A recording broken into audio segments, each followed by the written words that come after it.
Xesús María Taboada Chivite, que era como se chamaba, naceu en Verín en outubro do ano 2007. É dicir que vai facer 2 anos que celebramos o centenario do seu nacemento. Estudiou despois no Colexio de Asalle, que eran os hermanos das escolas cristianas, que así se chamaban. Máis tarde foi a Ourense a estudiar no instituto e xa con 17 anos marchou, unha vez que faleceu o seu pai, no ano 1924, marchou a Madrid, donde se matriculou na escola de orfos, de telégrafos, seguindo a trayectoria familiar, porque non podemos esquecer que o seu pai, Ramón Taboada Diéguez, fora telegrafista, o seu irmão maior foi tamén telegrafista, el, seguindo a trayectoria, tamén empezou esta carreira, que depois continuouse con un sobrinho seu, que é Adolfo Taboada, que está connosco. Sacou o título de radiotelegrafista no mesmo ano, no ano 1927, de técnico de comunicacións. O primeiro destiño que tuvo foi en Madrid e xa no ano 1930 chega a Ourense, que eu creo que aí xa onde empeza, hai un corte na súa vida a partir deste ano, non? Porque conoce os tres grandes maestros que naquele momento había en diversos campos da cultura galega, tales como foron Risco, Cuavillas e Otero Pedrallo. Sobre todo a influencia de Cuavillas e de Risco foi moi grande, porque reuníase con moita frecuencia na casa de Risco, e aí empezou toda a afición del, tanto en materia de prehistoria como despois folclore, etnografía, arqueoloxía, que foron os campos que el desenvolveu posteriormente. Máis tarde, xa no ano 1936, veu a Verín, e ao pouco tempo, xa como estallou a Guerra Civil, como dice Xocas, tuvo quebradeiros, efectivamente, o que lle motivou un desterro a Coruña e hasta que incluso un expediente administrativo longo que terminou no ano 1941.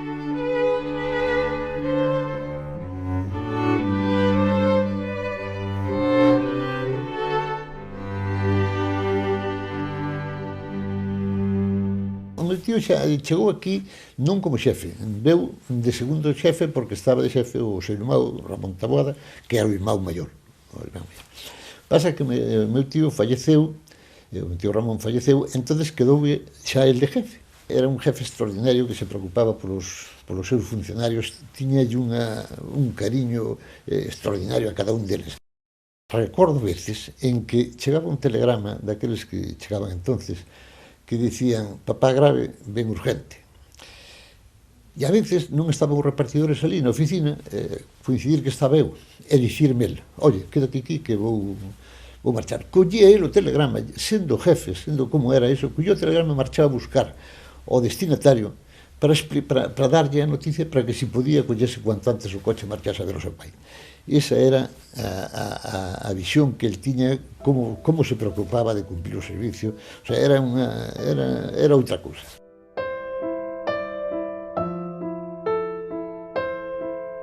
O traballo era unha persona maravillosa, el o único que sabía era facer ben. Eu era o repartidor, non? Repartidor de telégrafos, eso. Nós estábamos ali como compañeiros, nada de subalterno a jefe, non, el tratábanos a nós como un compañeiro, era excelente.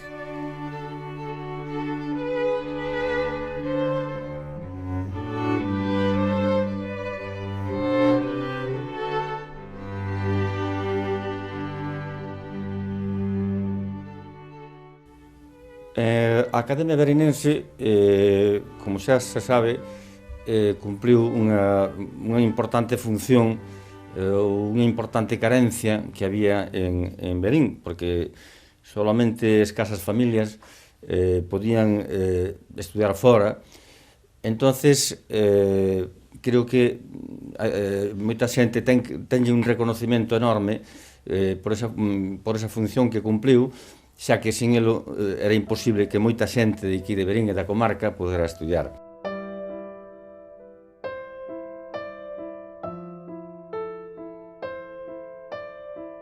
Conocín a don Xesús precisamente cando empecé a estudiar o bachillerato. Entón dirixía a academia que é a única que había en Verín para rapaces, porque había a escola das monxas para mulleres, pero para homes non había onde estudiar o bachillerato, había que ir a Ourense. Entón a academia estaba facendo unha función social moi importante, non? Que era a xente que non podía, porque non tiña medios económicos suficientes, salir, espallarse a Ourense ou a Monforte, que iban moitos aos colapios de Monforte a estudiar, pois non tiña outro recurso que de estudiar aquí por libre o bachillerato. Preparábase aquí durante todo o curso, despois íbase a examinar a Ourense ao final de curso. Don Xesús era unha persona que nesa academia non é que fora o director, é que era todo. O sea, daba prácticamente de todas as asignaturas. O resto de persoas que tiña ali colaborando, incluso asignaturas especializadas, outros dabas el moito millor, non?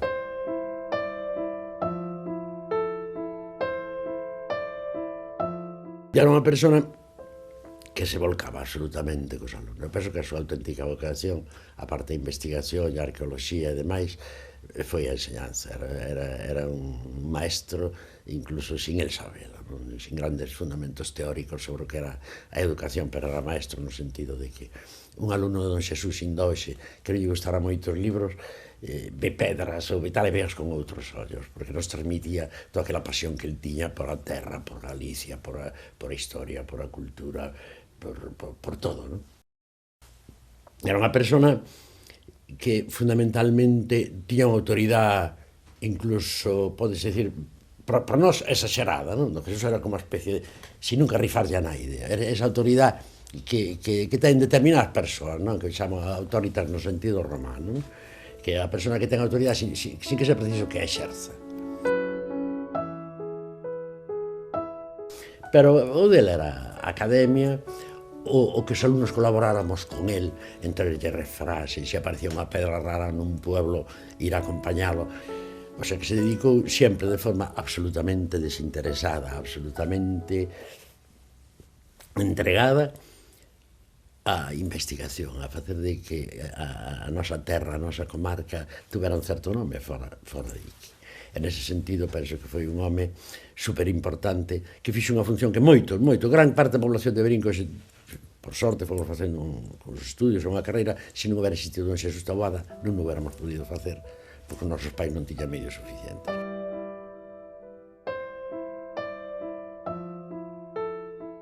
Eu empecé na Academia Verinense a estudiar física inglesa primeiro no ano 48. El ainda non era licenciado. Penso que empezou a estudiar o ano seguinte, debeu terminar. Fixo a carreira en 2 anos. Pero xa era el o que facía todo, non? El tuvo moitos colaboradores, pero don Xesús era a Academia. El, porque ademais era, eu digo eu sempre, era unha enciclopedia completa na que se podían estudiar hasta idiomas. A min diume física e química. En algún momento enseñounos algo de matemáticas. Francés, inglés, non só tamén as lenguas mortas, o sea, latín, grego, literatura. El era unha enciclopedia vivinte, non? O sea, era único. Ademais, o máis importante ainda era a facilidade que tiña para transmitir todos eses coñecimentos que el tiña, que eran moitos, non? Transmitías con facilidade, porque poñía un interés. Vamos, eu que penso que el sufría máis se suspendíamos algún cando nos examinábamos con ese que nós mismos, non?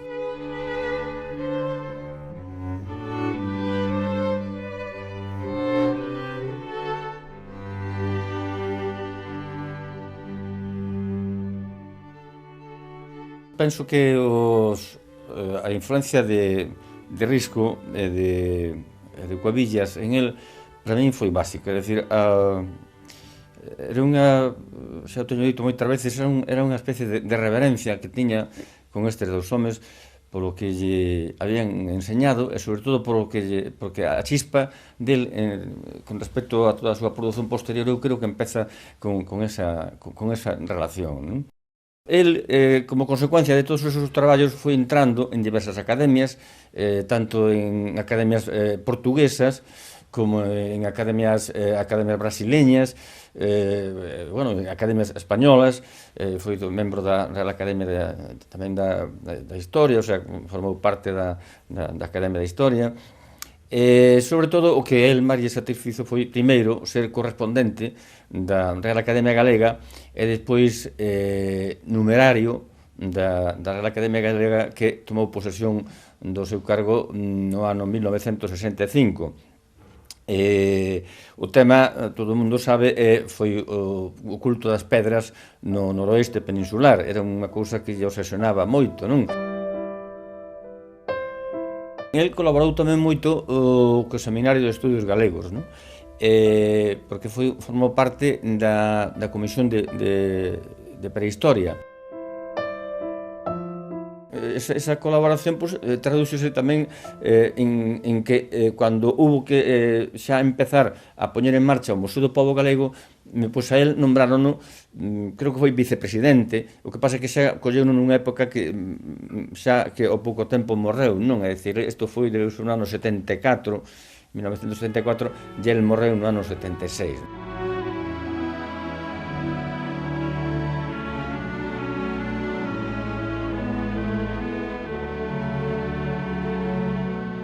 Desde o punto de vista intelectual, eu penso que don Xesús era fundamentalmente unha persona cunha inmensa curiosidade. E quería saber de todo, e quería estar informado de todo, pero fundamentalmente foi arqueólogo, e penso que o primeiro arqueólogo, etnógrafo, e fundamentalmente, no fondo, un historiador da súa terra, non? Porque tiña unha obsesión que nos transmitía a todos constantemente. El dábase conta que os tempos estaban cambiando, non? A xente bella, que era que foi transmitindo todos os coñecimentos, morría e marchábase menciñeiros, as abuelas de cociña, morrían e levanse todos os secretos á tumba. Unha obsesión que tiña con todos nós era falar ca xente bella, e ir guardando esas cousas, e recoller esas cousas, e recopilar. Entón, el, con esa obsesión que tiña, que sabía que eso se acababa, penso que preocupouse máis de recopilar datos para que outros no futuro puderan traballar, que non del mismo esos datos que el tiña, elaboralos, estudialos, e facer unhas consecuencias máis ou menos tal, hasta cando sacou a etnografía galega, non? Pero hasta entonces, eu penso que a súa obsesión era esa, funcionar como unha especie de recopilador de todo o que había na nosa terra, porque era unha forma de conocer, se conocemos o pasado, conocemos o presente e, no fondo, estamos tamén coñecendo o que vai pasar no futuro, non? Traía con el, sempre traía unha libretiña negra dunhas capas negras que traía no bolsillo, en cuanto ia unha frase curiosa, un xiro lingüístico tal raro, el anotaba, non? E despois levábase. Si aparecía unha pedra rara, pois chamábame, vamos, acordome, unha que está no museo, Biusquir, Sempronia, que apareceu ali en San Ciprián, apareceu, tens que venir comigo, hai que dibuixala e tal, porque a xente pensaba que tiña un tesouro e non lle deixaba levar, claro.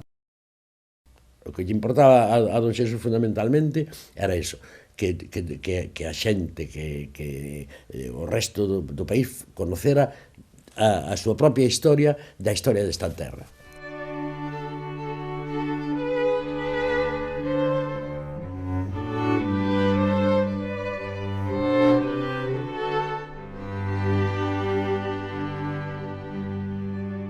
A pegada do meu pai, fundamentalmente, a parte da pegada que deixou na academia, deixou na xente que o conoceu, nos amigos que tivo, máis que amigos eran irmáns, porque hai cartas aí do Xocas que dice meu ben querido irmán, e depois explicaba o que lle tiña que explicar, non? Era unha auténtica irmandade en que tiñan todos eles, non?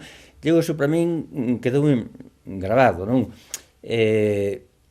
Sobre todo, non sei, a honestidade del, non? Non era unha persona que interesaran os cuartos para nada, non? O sea, el non...